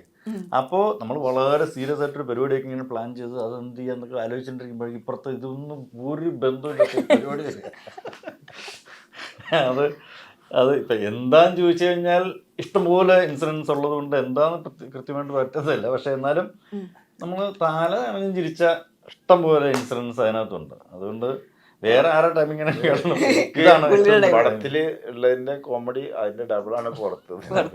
ഡയറക്ടർ ചോദ്യം വന്നത് പടത്തില് കോമഡി കണ്ടിട്ട് ഏറ്റവും എൻജോയ് ചെയ്ത് എന്താണെന്ന് നിങ്ങൾ ചോദിച്ചത്. പക്ഷെ അത് പറഞ്ഞില്ലല്ലോ. പറഞ്ഞത് ഇതിന്റെ പുറകിലായിരുന്നു കോമഡി. എന്താല്ലേ ബുദ്ധി. എനിക്ക് തോന്നുന്നു അശോകൻ ചേട്ടന്റെ പണ്ട് ചന്ദ്രൻ എന്ന് പറഞ്ഞിട്ട് ഒരു ക്യാരക്ടർ ഉണ്ട്, അണ്ണൻ തമ്പി. അതിനകത്താണ് ഈ ഒരു മേക്ക് ഓവറിൽ പുള്ളീനെ ലാസ്റ്റ് കണ്ടിട്ടുള്ളതെന്ന് തോന്നുന്നു. ഇതിനകത്ത് അശോകൻ ചേട്ടന്റെ ക്യാരക്ടർ എന്താ ശരിക്കും? അശോകൻ ചേട്ടൻ ഒരു നാടക ഒക്കെ പഠിപ്പിക്കുന്ന, അതായത് ഫോർട്ട് കൊച്ചിയിൽ നിന്ന് ഇടുക്കിയിൽ വന്ന് താമസിക്കുന്ന ഒരാള്. പക്ഷെ കുറച്ചുകൂടി നാടകത്തിന്റെ ആശാൻ, അതായത് അങ്ങനെയൊക്കെയുള്ള ഇവരെ ഡ്രാമ പഠിപ്പിക്കല്, അതിനൊക്കെ മുൻനിരയിൽ നിൽക്കുന്ന ഒരാള്. ചില കാര്യങ്ങൾ പുള്ളി ആധികാരികമായിട്ട് പറയും, പക്ഷെ അതൊക്കെ മണ്ടത്തരങ്ങളായിരിക്കും കുറെ കാര്യങ്ങൾ. അങ്ങനെയൊക്കെ പറഞ്ഞ് ഇവരുടെ മുമ്പിൽ ഒരു വിശ്വാസമുള്ള ഒരാള് എന്നൊക്കെ പറഞ്ഞ് നിൽക്കുന്നു. അശോകൻ ചേട്ടൻ ചെയ്തതില് ഇക്കാക്ക് ഏറ്റവും ഫേവറേറ്റ് ആയിട്ടുള്ള ഒരു ക്യാരക്ടർ ഏതായിരുന്നു? പഞ്ചാബി ഹൗസിൽ രമണൻ, മുതലാളി ജഗ ജഗ ജഗയാണല്ലേ? അതാണ് അശോകൻ ചേട്ടൻ. ഓക്കെ. അപ്പൊ ഈ അശോകൻ ചേട്ടൻ ചെയ്തൊരു ഇതില്ലേ, കാല് വയ്യാത്തവനാണ് അമ്മ അമ്മ അമ്മ അമ്മ അമ്മോ, അത് പി ജുശംബർ സാറിന്റെ പടം. അന്ന് ഞങ്ങൾക്ക് അഭിനയിക്കാൻ വേണ്ടി ഭയങ്കര ഏതെങ്കിലും ഒരു പടത്തിൽ ചാൻസ് കിട്ടാൻ വേണ്ടി കൊതിച്ച് ചാൻസ് വെച്ച് എടുക്കുന്ന സമയല്ലേ, അന്ന് ഈ വേഷം ചെയ്യാൻ വേണ്ടിയിട്ട് അന്ന് എനിക്ക് എന്നെ വിളിച്ചു, ഈ അമ്മ അമ്മ എന്ന് പറഞ്ഞിട്ട് ഈ സാധനം. അപ്പൊ ഞാനിത് കേട്ടിട്ട് ഞാൻ പറഞ്ഞു, ഇത് ഞാൻ ഒരിക്കലും എനിക്ക് ചെയ്ത് കഴിഞ്ഞാൽ വർക്കാവില്ല എന്ന് എനിക്കറിയാം. കാരണം കോമഡി കിട്ടൂല. ഞാൻ ഒന്നാമത്തെ കോമഡി പ്രസന്റ് ചെയ്യാൻ അഭിനയിക്കാൻ എനിക്ക് അറിയാൻ പാടില്ല, ഞാൻ നല്ല ആക്ടറല്ല. അപ്പൊ നേരെ ഞാൻ സാറിൻ്റെ അടുത്ത് വിജയ് സാറിൻ്റെ അടുത്ത് സാറേ ഇത് ഞാൻ ചെയ്ത് ശരിയാവില്ല, അശോകൻ ചേട്ടനോ അല്ലെങ്കിൽ നാരായണൻകുട്ടിയോ ഇത് അപ്പോൾ ചെയ്താലേ ശരിയാവുള്ളൂ. അപ്പോൾ നാരായണൻകുട്ടി ചേട്ടൻ എൻ്റെ അടുത്ത് വെച്ച് എടാ നീ ഞാൻ റെക്കമെൻഡ് ചെയ്യുന്നു പറഞ്ഞു. ഞാൻ പറഞ്ഞു ഞാൻ ചെയ്ത് ശരിയാവില്ല. താങ്ക്സ് എടാ എന്ന് പറഞ്ഞു. ഞാൻ പറഞ്ഞു അതിൻ്റെ അല്ല, അത് പിച്ചക്കാരൻ്റെ വേഷമാണ്, അത് മാച്ച് ആവണ്ടേ നമുക്ക് എനിക്കത് ആപ്റ്റല്ല, അതിന്റെ പേരിലാണ്. പിന്നെ നാരായണൻകുട്ടി ചേട്ടന്റെ അടുത്തു നിന്നാണ് അശോകൻ ചേട്ടനിലേക്ക്. പിന്നെ അത് നാരായണൻകുട്ടി ചേട്ടനല്ല, പിന്നെ അശോകൻ ചേട്ടൻ ചെയ്തു. അശോകൻ ചേട്ടന്റെ മീറ്ററിൽ അശോകൻ ചേട്ടൻ അത് ഭയങ്കര ഗംഭീരമായിട്ട് ചെയ്യുകയും ചെയ്തു. ഞാനൊക്കെ ചെയ്തു തരുന്നെങ്കിൽ എനിക്ക് ഉറപ്പാണ് ആ സ്ക്രീനിൽ അത് കട്ട് ചെയ്ത് കളഞ്ഞത്, ഉറപ്പായിട്ട് പടത്തിന്ന് പോയത്. ഓക്കെ, ഈ ബിന്ദു ചേച്ചിക്ക് വേണ്ടിയിട്ട് എഴുതിയ ക്യാരക്ടറാണ് മനീഷ ചേച്ചി ചെയ്തത് എന്നിങ്ങനെ കേട്ട്. ബാക്കിയെല്ലാം ഉദ്ദേശിച്ച ആൾക്കാരെ തന്നെ എഴുത്തില് കിട്ടിയിട്ടുണ്ടായോ? ഉറപ്പായിട്ടും. വിഷമം ഉണ്ടായിരുന്നോ അത് ഉദ്ദേശിച്ചത് അങ്ങനെ? ഇല്ല, മനീഷ ചേച്ചി അത് നന്നായിട്ട് തന്നെ കൈകാര്യം ചെയ്തിട്ടുണ്ട്. ഇപ്പൊ അശോകൻ ചേട്ടനാണേലും ജാഫ്രിക്കാണേലും ഞാൻ എഴുതുന്ന സമയത്ത് അച്ഛൻ ഫസ്റ്റ് ഡയലോഗ് എഴുതുന്നതിന് മുമ്പ് തന്നെ ജാഫ്രിക്ക എന്നുള്ളൊരു പരിപാടി തന്നെയായിരുന്നു. അപ്പൊ ഞാൻ എഴുതുന്ന സമയത്ത് ഞാനൊരു എപ്പോഴും സംസാരിച്ചോണ്ടാ എഴുതുക. ഈ പറയുന്ന പോലെ ഡയലോഗ് ആ കഥാപാത്രം പറയുന്ന രീതിയിൽ വീടിന്റെ പുറകിൽ ഇരുന്ന് സംസാരിക്കും. അപ്പൊ ഇങ്ങനെ പറഞ്ഞോണ്ടാണ് ഇരിക്കുക. അപ്പൊ അമ്മയച്ഛനൊക്കെ അതിൽ പോകുന്ന സമയത്ത് ഇവന് എന്നാണ് ഈ പ്രശ്നം എന്നുള്ളത് ഇങ്ങനെ നോക്കാറുണ്ട്. ഒരു മരച്ചോട്ടിൽ ഇരുന്നിട്ട് ഇങ്ങനെ സംസാരിക്കും. അപ്പൊ വോയിസിൽ ടൈപ്പ് ചെയ്തോണ്ടിരിക്കും. അങ്ങനെയാണ് ഞാൻ എഴുതുക, ഫോണിലാണ് എഴുതുക. അപ്പൊ അതിങ്ങനെ ആ വേരിയേഷനിൽ തന്നെ ഇങ്ങനെ സംസാരിക്കും. ഒരു 4 പരിപാടി അതിന്റെ ഒരു ഡിഫറൻസ് ആണ് പിടിച്ചു നോക്കും. അതിലൊരെണ്ണം ലോക്കാവും, ഓക്കെ അത് എഴുതും. അങ്ങനെയാണ് പോകുക. അപ്പൊ ജാഫ്രിക്കൊക്കെ കറക്റ്റ് അത് തന്നെ. എനിക്ക് പിന്നെ കുറച്ചും കൂടെ കണക്ട് ആവും. ഞാനും ഇടുക്കിയാണ്, ജാഫ്രിക്ക ഇടുക്കിക്കാരനാണ്. ആ സ്ലാങ്, പിന്നെ ജാഫ്രിക്ക പെർഫോമൻസിന്റെ സമയത്താണെങ്കിലും ചില പ്രോപ്പർട്ടീസ് ഉപയോഗിക്കുന്നത് അതൊക്കെ ഭയങ്കര ലൈവാ. അപ്പൊ ജാഫ്രിക്കാണേലും അശോകൻ ചേട്ടനാണേലും ബാക്കി ഇതിലെ എല്ലാവരും തന്നെ. ഇതിലാ ജാഫർ ഇരുന്ന് ചക്കരിയല്ലേ അത് അരിഞ്ഞുകൊണ്ടിരിക്കണ, അത് ഭയങ്കര അവന് ഇത് പരിപാടിയൊക്കെ കൃത്യമായിട്ട് അറിയാവുന്നുള്ള. പുള്ളി കുക്കിങ്ങിന്റെ കാര്യത്തിൽ ഭയങ്കര വില്ലനാണല്ലോ. പുള്ളി ഇപ്പോഴും നാടനാണ്. അപ്പൊ അതിൻ്റെതായിട്ടുള്ള എല്ലാ നല്ല വശങ്ങളും പുള്ളിയുടെ ആ പർട്ടിക്കുലർ സീനിലുണ്ട്. എത്ര നാച്ചുറൽ ആയിട്ടാണ് ഒരു എടുത്തരിഞ്ഞ് പിടിച്ച് അപ്പുറത്ത് വെച്ച് ഇപ്പുറത്ത് വെച്ച് അവസാനം എടുത്ത് ഇങ്ങനെ ചെയ്തുകൊണ്ടിരിക്കുന്നത്. ഭയങ്കര ലൈവാണ് പുള്ളി. എന്തായാലും ഇതിന്റെ ലോഞ്ചിന്റെ സമയത്ത് പുള്ളി ഇതേപോലെ നേരത്തെ ജാഫ്രിക്ക ദൈവതുല്യൻ എന്ന് പറഞ്ഞിട്ടുണ്ടെങ്കിൽ അദ്ദേഹം അവിടെ നിന്ന് ഗുരുതുല്യൻ എന്നാണ് പറഞ്ഞത്. അപ്പോൾ അടുത്തൊരു പടം അവരെ വെച്ചിട്ടൊക്കെ നമുക്ക് എക്സ്പെക്ട് ചെയ്യാവോ? അങ്ങനെയല്ല, ഇത് ഇപ്പം ഇതിന്റെ അമർ അക്ബർ ധോണിയുടെ സെക്കൻഡ് എന്നൊക്കെ പറഞ്ഞിട്ട് വരുന്നുണ്ടായിരുന്നു. അപ്പൊ നമുക്ക് ആഗ്രഹമുള്ളതാണ്. പക്ഷെ അത് സംഭവിക്കണമെങ്കിൽ പണ്ട് ആദ്യം സംഭവിച്ച പോലെ അല്ല ഇപ്പോ. ഇത് ഇപ്പൊ ഇത്തിരി കൂടി ടഫാണ്. കാരണം എല്ലാവരും വളരെ ബിസി ആയിട്ടുള്ള ആർട്ടിസ്റ്റുകളും കാര്യങ്ങളൊക്കെ. പിന്നെ അതിനേക്കാൾ സ്ട്രോങ് ആയിട്ടുള്ള സബ്ജക്റ്റ് അല്ല സ്റ്റോറി ലൈനൊക്കെ വേണം. അപ്പൊ അത് ഒരു മല്ലിക ചേച്ചി തന്നെ ഒരു പ്രാവശ്യം എൻ്റെ അടുത്ത് വിളിച്ചിട്ട് പറഞ്ഞു, അമ്മ മോനെ നമുക്ക് അതൊന്ന് ആലോചിച്ചാലോ. അപ്പൊ ചേച്ചി ആലോചിച്ചു കഴിഞ്ഞാൽ പെട്ടെന്ന് നടക്കും. കാരണം രാജുവിന്റെ ഡേറ്റും കാര്യങ്ങളൊക്കെ. പിന്നെ നമ്മൾ ചേച്ചി നമുക്ക് ആഗ്രഹമുള്ളതാണ്, അത് നല്ലൊരു പ്ലോട്ട് വരട്ടെ, നല്ലൊരു സാധനം കിട്ടുകയാണെങ്കിൽ നമുക്ക് നോക്കാന്ന് പറഞ്ഞു. നമുക്കും ആഗ്രഹമുണ്ട്. കാരണം അത്ര അതിന്റെ സെക്കൻഡ് ചെയ്യാനായിട്ട് ഇനി ഏത് പടത്തിന്റെ സെക്കൻഡ് ചെയ്യണമെന്ന് കൊതി ഉണ്ടെന്ന് ചോദിച്ചു കഴിഞ്ഞാൽ ഫസ്റ്റ് പറയുന്ന ഉത്തരം ഞങ്ങളൊക്കെ അതിന്റെ സെക്കൻഡ് ചെയ്യാനാണ്. മല്ലികാമ്മയ്ക്ക് ആഗ്രഹം ഉണ്ടാവില്ല 2 മക്കളും വീണ്ടും ഭയങ്കര കോമഡി ജോണറിൽ അല്ലെങ്കിൽ അവരുടെ ഒരു സ്പോണ്ടേനിയസ് ആയിട്ടുള്ള വേറൊരു ടൈപ്പ് ഓഫ് സാധനം കാണാൻ ഇപ്പൊ ചെയ്യുന്നതിൽ നിന്ന് മാറിയിട്ട്. അപ്പൊ ഞങ്ങള് ആഗ്രഹിക്കാം അല്ലേ? എല്ലാ ക്യാരക്ടേഴ്സിനും ഭയങ്കര സ്കോപ്പ് ഉണ്ട്. Okay, anyway thank you so much and all the very best. പടം സൂപ്പർ ഹിറ്റ് ആവട്ടെ. പുതിയ നായികയ്ക്ക് വീണ്ടും സ്വാഗതം. 23rd ജനുവരി 23rd എല്ലാ പ്രിയപ്പെട്ടവരും തിയേറ്ററിൽ വരണം. ഇത് കാരണം ഒരുപാട് വലിയ അല്ലെങ്കിൽ വലിയ സിനിമകളുടെ കൂട്ടത്തിലാണ് ഈ സിനിമ വരുന്നത്. പക്ഷേ ഞങ്ങൾ കോൺഫിഡൻസ് എന്ന് പറയുന്നത് ഞങ്ങളൊരു നല്ല സിനിമ ചെയ്തിരിക്കുന്നു എന്ന് പറയുന്നൊരു കോൺഫിഡൻസ് ഉണ്ട്. നിങ്ങളൊന്ന് കാണുക, കണ്ടിട്ട് തീരുമാനിക്കണം. എല്ലാ സിനിമകളും നല്ല സിനിമകൾ തന്നെയാണ്. ഞങ്ങൾക്ക് കുറച്ച് ഞങ്ങളുടെ സിനിമയിൽ ഇപ്പോൾ വളരെ കോൺഫിഡൻസോടുകൂടി നല്ലതാണ്, നിങ്ങൾ വന്ന് കണ്ടാൽ നിങ്ങളെ നിരാശരാക്കില്ല എന്ന് പറയാനായിട്ടുള്ളൊരു ഉറപ്പുണ്ട്. അതിൻ്റെ പേരിൽ പറയാണ്, ഒന്ന് കാണുക. കൊള്ളൂലെങ്കിൽ അതിന് ശേഷം പറഞ്ഞാൽ അതില്ലേ, കൊള്ളാതിരിക്കില്ല, അടിപൊളിയാവും അല്ലേ? Thank U.